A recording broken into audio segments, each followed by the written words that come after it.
और इस वक्त हम आपको सीधा लिए चलते हैं। हमारे साथ 4 संवाददाता मौजूद हैं। सबसे पहले विशाल हमारे साथ हैं। विशाल, जिस जगह पर आप हैं वहां से आपके पास क्या इंफॉर्मेशन है और आगे यहां से क्या नियम रहने वाले हैं? क्योंकि उत्तर प्रदेश में एक तरफ हमने देखा कि गाजीपुर बॉर्डर पर प्रवासी मजदूरों का इकट्ठा हो जाना, इंटरस्टेट बसों का चलना, फिर उत्तर प्रदेश से लेकर के दिल्ली के बीच का समन्वय, कई ऐसी चुनौतियां जिन पर हम बात करेंगे।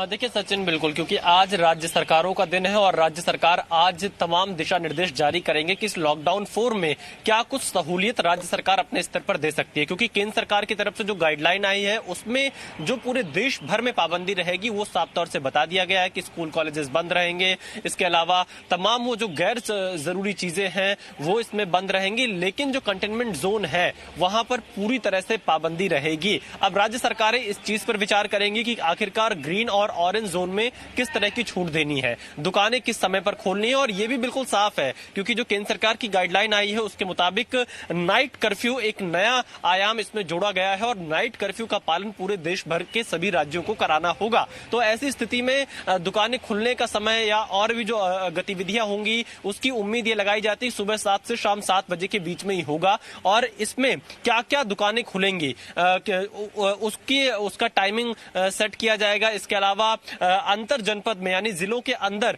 मूवमेंट किस तरह से कराया जाएगा, जो लोग ऑफिस जा रहे हैं या जो काम पर जा रहे हैं या जो फैक्ट्रियां खुल रही हैं वहां पर सोशल डिस्टेंसिंग का पालन कैसे कराया जाए। तो इस पर जिलों के अंदर बस चलाने पर क्या सहमति बनती है ये ज्यादा महत्वपूर्ण होगा। इसके अलावा जो दूसरे राज्यों में फंसे हुए प्रवासी मजदूर हैं उनको वापस लाने के लिए जिस राज्य में है और जिस राज्य में आना है उस पर दोनों राज्यों की सहमति जरूरी होगी। एक ओवरऑल गाइडलाइन आज सभी राज्य सरकारें लगभग जारी कर देंगे। अगर मैं आपको उत्तर प्रदेश के बारे में बताऊं तो यूपी के मुख्यमंत्री योगी आदित्यनाथ शाम 5:30 बजे अपने कैबिनेट के साथियों के साथ बैठक करेंगे और उसके बाद बताया जा रहा है कि इस पर एक विस्तृत गाइडलाइन यूपी सरकार की तरफ से आएगी।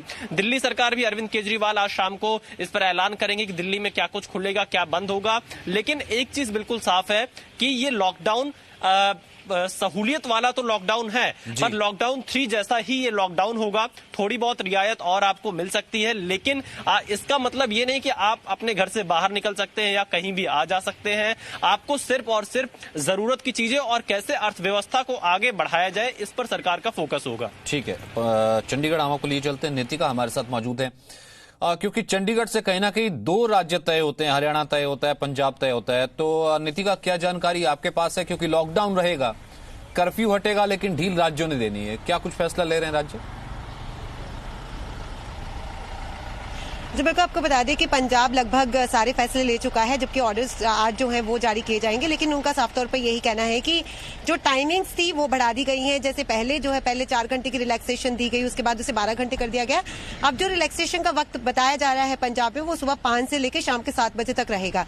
इसके साथ ही आपको ये भी बता दें कि भले ही स्कूल और जितने भी एजुकेशन इंस्टीट्यूट है वो ओपन नहीं हो सकेंगे, लेकिन जितने भी ऑफिसेज हैं, चाहे वो गवर्नमेंट ऑफिसेज हों या फिर प्राइवेट ऑफिसेज हों, वो सब स्टार्ट होने वाले हैं।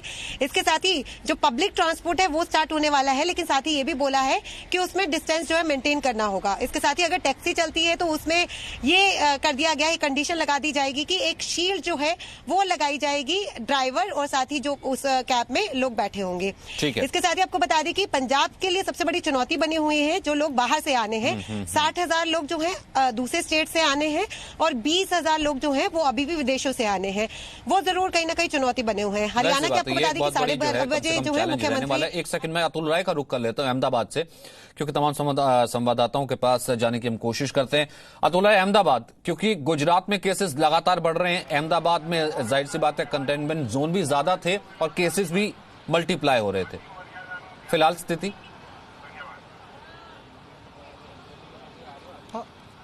बिल्कुल सचिन, अगर बात की जाए तो अहमदाबाद के अंदर एवरेज केसेस जो पिछले 15-20 दिनों से आ रहे हैं वो 270 के करीब हैं और पूरे राज्य की बात की जाए तो करीबन 350 से ऊपर केस लगातार आ रहे हैं। कल जब केंद्र सरकार ने गाइडलाइन जारी की थी उसके बाद से राज्य सरकार ने जो अधिकारी हैं उनके साथ एक बैठक की थी। 8:30 बजे तक कुछ गाइडलाइन राज्य सरकार की आएगी, ऐसी बातें चल रही थी। पर सीएम विजय रूपाणी मीडिया के साथ उन्होंने बातचीत की और उन्होंने बताया कि अगले दिन यानी कि आज के दिन वो जो अलग अलग जिलों के कलेक्टर हैं, मामलतदार हैं, डीडीओ हैं, उनके साथ आज बैठक करेंगे, उनसे एक रिपोर्ट लेंगे। इस रिपोर्ट के बाद जो भी रियायत देनी है अहमदाबाद सहित राज्य के अंदर वो रियायत जारी की जाएंगी। सीधे तौर से अगर बात की जाए तो सीएम विजय रूपाणी ने कल जिस प्रकार से बात की उस प्रकार से गुजरात को कंटेनमेंट जोन और नॉन कंटेनमेंट जोन इस दो भागों में डिवाइड किया जा सकता है। कंटेनमेंट जोन में जिस तरह से गाइडलाइन केंद्र सरकार ने दी है किसी प्रकार की रियायत नहीं दी जाएगी, पर नॉन कंटेनमेंट जो जोन है उसके अंदर कल ही विजय रूपाणी ने सीधे तौर से कह दिया था कि जो भी गुजरात का चैम्बर ऑफ कॉमर्स है उनके तरफ से भी एक मांग रखी गई थी कि जो भी उद्योग व्यापार है उनको शुरू किया जाए। तो उन्होंने कल ही बताया है कि किस तरह से उद्योग व्यापार शुरू किए जा सकते हैं, उसकी गाइडलाइन किस प्रकार की पालन करना होगा उद्योगों को, व्यापारियों को, उसकी बात जो है आज बताई जाएगी। तो आज शाम तक केंद्र सरकार की जो गाइडलाइन है उसके बाद राज्य सरकार अपनी गाइडलाइन जारी करेगी और जिस प्रकार की दुकानें हैं ऑड इवन फॉर्मेट में भी शुरू की जा सकती हैं, इस प्रकार की बातें भी सामने आ रही हैं। जी ठीक है, हमारे साथ नित्यानंद है मुंबई से। नित्यानंद, आपके पास क्या जानकारी, राज्य क्या फैसला ले सकते हैं, कब तक ये गाइडलाइंस हो, ये सब चीजें सामने आ सकती? जी देखिए, आज इसके बारे में फैसला आ सकता है क्योंकि सबसे बड़ी बात यह है कि महाराष्ट्र में लगातार मामले बढ़ रहे हैं। 33,000 के पार मामले जो है वो सामने आए हैं। मुंबई में देश की आर्थिक राजधानी है, 20,000 से ज़्यादा मामले जो है वो कोविड-19 के सामने आए हैं। राज्य में 1198 लोगों की इससे डेथ हो चुकी है। अब ऐसे में जो धारावी इलाका है जो कि मुंबई में देश का सबसे बड़ा स्लम है, वहाँ भी मामले लगातार बढ़ते जा रहे हैं। तो ऐसे में सरकार के लिए बड़ी चुनौती है कि किस तरीके से सरकार जो है वो लोगों का जीवन सरल और सुगम तो बनाना है लेकिन लोगों के जीवन को खतरे में भी नहीं डालना है। तो जाहिर सी बात है कि रेड जोन को लेकर कोई खास रियायत जो है वो नहीं मिल सकती है, लेकिन अब ये सोचा जा रहा है कि ग्रीन जोन में और ऑरेंज जोन में किस तरीके से प्लानिंग किया जाए, धीरे धीरे उद्योग को किस तरीके से जो है उसकी शुरुआत की जाए, कल कारखाने कैसे शुरू किया जाए, क्योंकि देश की आर्थिक राजधानी मुंबई है।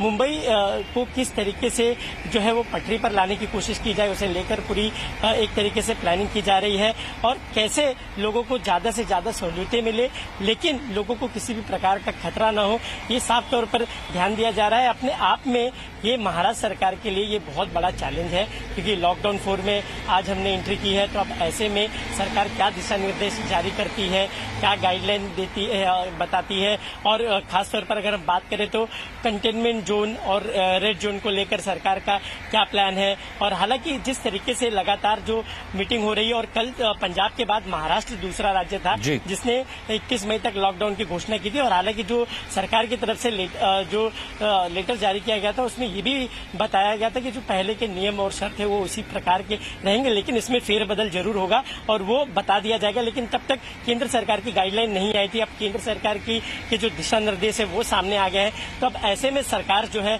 आज जो है वो पूरी तरीके से ये स्पष्ट हो जाएगा कि क्या आज जो है ये गाइडलाइन जारी हो जाएगी। विशाल, इससे पहले कि हम ब्रेक ले जाते जाते एक बार फिर से दिल्ली के दर्शकों के लिए कि कब तक जो है ये बैठक और इसकी जानकारी दी जा सकती है, अरविंद केजरीवाल इस चीज की घोषणा कर सकते हैं कि दिल्ली में क्या खुलेगा, क्या बंद रहेगा और क्या कुछ छूट रहेगी?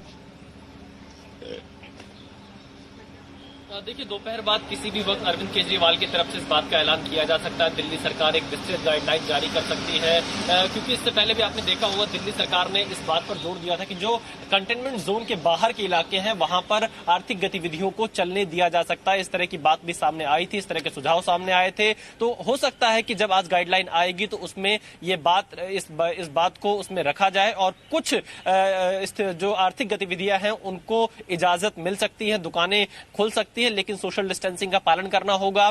इस पर भी सबसे ज्यादा जोर रहेगा सचिन। जिस पर भी सबसे ज्यादा जोर रहेगा, सोशल डिस्टेंसिंग का पालन करना होगा और जो तमाम जो गाइडलाइंस हैं वो कहीं ना कहीं कुछ देर में आ जाएंगे। हाई कंटेनमेंट जोन में कोई ढिलाई नहीं बरती जाएगी। जिस तरीके से हम आपको बता रहे हैं, पार्क स्पोर्ट्स कॉम्प्लेक्स में सोशल डिस्टेंसिंग जरूरी होगी। ये संभावित रियायतें हैं जो कि दिल्ली में मिल सकती हैं।